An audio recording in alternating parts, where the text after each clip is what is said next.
Brought to you by TechnoSpark 20 series smartphones. I'm superhuman. 4 जून को नतीजे निकलेंगे, उस दिन पता चल जाएगा। अच्छा। बीजेपी का क्या हमेशा से ही अब वो हमेशा के लिए हुकूमत में बने रहेंगे।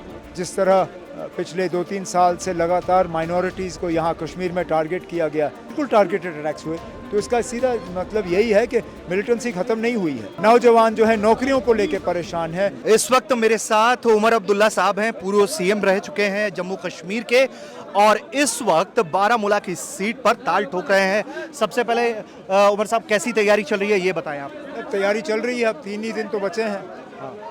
3 दिन और हैं, उसके बाद कैंपेन ख़त्म होगा और 20 तारीख को वोट पड़ेंगे। तो जितना हम एरिया कवर कर चुके हैं, कोशिश की है कि हर असेंबली हलके में पहुंच के जो है, मेरे पार्लिमानी हलके में 18 असेंबली हलके हैं, अभी तक मैंने लगभग जो है 10 कवर किए हैं, 5 रह जाते हैं। आखिरी 3 दिनों में मैं ये 5 भी कवर कर लूँगा। उमर साहब, अब मैं आता हूँ उन सवालों पर जिसकी चर्चा बहुत हो रही है, नेशनल टू इंटरनेशनल। सबसे पहले तो ये बताइए, आपके खिलाफ जो लोग खड़े हैं उनको लेकर आप चिंतित हैं, या सिर्फ आप अपने कैंपेन पे फोकस है कि आप मैं अपने कैंपेन पे फोकस हूँ ना। ठीक है, तो इंजीनियर राशिद के मैदान में आने से कोई फर्क आपको लगता है पड़ेगा? अब हर उम्मीदवार से फर्क तो पड़ता ही है। अब मुझे कितना फर्क पड़ेगा, बाकियों को कितना फर्क पड़ेगा, ये जब 4 जून को नतीजे निकलेंगे उस दिन पता चल जाएगा। अच्छा उमर साहब, मैं ये जानना चाहता हूं आपसे कि आप लगातार अपने कैंपेन में बहुत अग्रेसिव स्टैंड है आपका बीजेपी को लेकर। जिस तरह से मुसलमानों के लिए शुरुआती दौर में प्रधानमंत्री ने कहा कि भाई उनका हक हिस्सा छीन के दिया जाएगा, तो आपको लग रहा है इस तरह के बयानात से कौम जो है वो इकट्ठा हो रही है आपकी?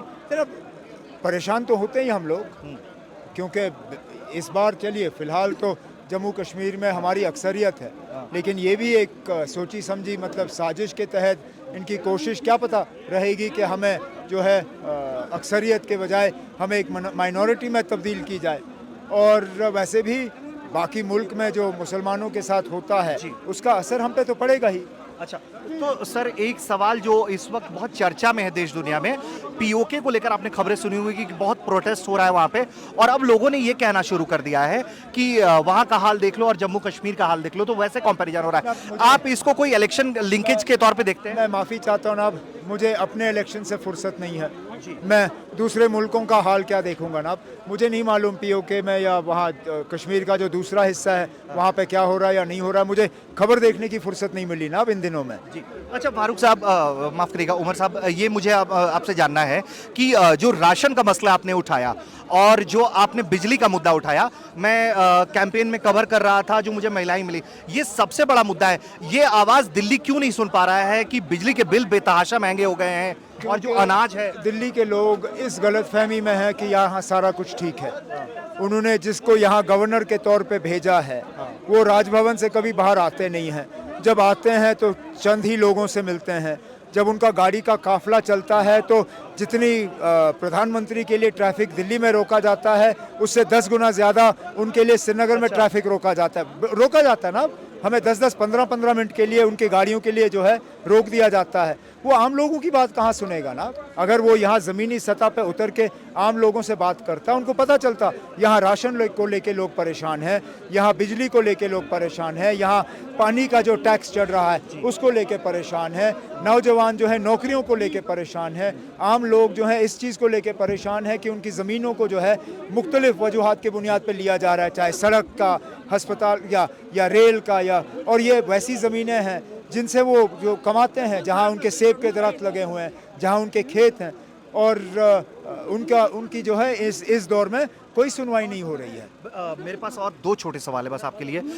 एक तो ये कि बीजेपी जो बार बार कह रही है कि हमने मिलिटेंसी को खत्म किया है, 370 भूल जाइए, वापस नहीं आएगा, जो पैन इंडिया वो लोग प्रचार कर रहे हैं, आप लोग इधर दम भर रहे हैं कि आप अगर आपको अगर वोट मिलता है, आपको लोग साथ देते हैं, तो आप लोग इसकी लड़ाई लड़ेंगे। तो ये कैसे होने जा रहा है, बैलेंस कैसे? लड़ाई तो हम लड़ेंगे, क्यों नहीं लड़ेंगे जी। ये बीजेपी का क्या हमेशा से ही, अब वो हमेशा के लिए हुकूमत में बने रहेंगे। आज नहीं तो कल वो इलेक्शन हारेंगे, हारने दीजिए, उसके बाद जो नई हुकूमत बनेगी उनके साथ हम बैठ के देखेंगे कि हम जम्मू कश्मीर के लिए कितना हासिल कर सकेंगे। जी अच्छा, एक आखिरी सवाल है मेरा। कश्मीर की 3 सीटों पर बीजेपी ने उम्मीदवार नहीं उतारा है, लेकिन चर्चा ये है कि अंदर खाने भरपूर समर्थन है और जिस तरीके से महबूबा जी की सीट पर चुनाव टला, उसको लेकर भी एक साजिश के तहत देखा जा रहा है। इन सब बीजेपी का यहाँ कश्मीर में चुनाव नहीं लड़ना, वैली में चुनाव नहीं लड़ना, इसे कैसे देख रहे हैं? अब एक तरफ से तो हैरानगी इस बात की है कि इतने दावे किए उन्होंने 5 अगस्त 2019 के बाद हालात को लेके, उनका यहाँ पे उम्मीदवार ना उतारना, उससे सीधा सीधा पता चल जाता है कि बीजेपी ने दुनिया भर जो प्रोपेगेंडा करने की कोशिश की वो सरासर झूठ था। लेकिन उसके साथ साथ ये भी दुरुस्त है, जिस तरह आपने कहा कि बेशक पोलिंग मशीन पे उनका सिंबल नहीं होगा, लेकिन उनके उम्मीदवार मैदान में उतरे हुए हैं, मुख्तलिफ पार्टियों की जो है वो मदद कर रहे हैं। यहाँ पे अब पिछले दिनों से ये सुनने को आया है कि एक नहीं, एक से ज़्यादा यहाँ पे उम्मीदवार हैं जिनको बीजेपी वाले जो है छुप छुप के जो है मदद कर रहे हैं। अच्छा, तो सर अब एक जो मेरा सवाल आपसे है कि मिलिटेंसी को लेकर जो बात हो रही है, आप देख रहे हैं मिलिटेंसी क्या वाकई में यहाँ पे खत्म हुई है या फिर उसको शैडो किया गया है? अगर खत्म हुआ होता तो क्या आपको लगता रजौरी में पिछले दिनों जो हमला हुआ था जिसमें एयरफोर्स का एक जो है जवान मारा गया, क्या वो होता?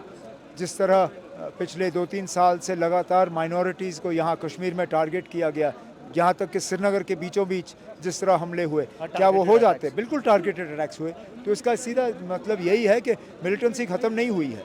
कुछ ऐसे इलाके जिनको मिलिटेंसी से आज़ाद किया गया था, उनमें दोबारा मिलिटेंसी देखने को मिल रही है आपको।